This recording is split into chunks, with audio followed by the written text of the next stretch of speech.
4 years after the shooting at Sandy Hook Elementary School, the wounds of tragedy still feel fresh among victims' families.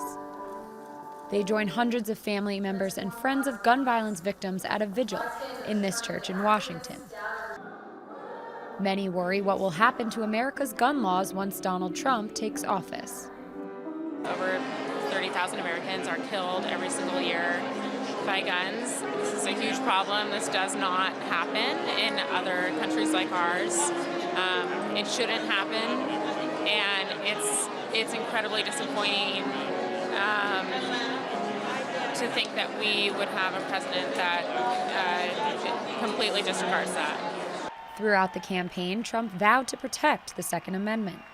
The Republican candidate said he would abolish gun-free zones at schools and on military bases, and implement national right-to-carry permits in all 50 states.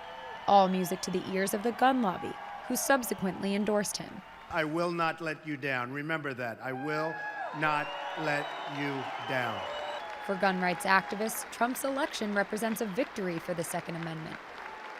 Now they are eager to see if the president-elect will follow through with his promises to reverse the crackdown on guns, a policy under the Obama administration. The hope that many of us have is that leadership from the new president will encourage those in Congress to stay the course, and that those that have been perhaps more on the back bench will now be able to put some backbone into the leadership that has not been particularly willing to take point.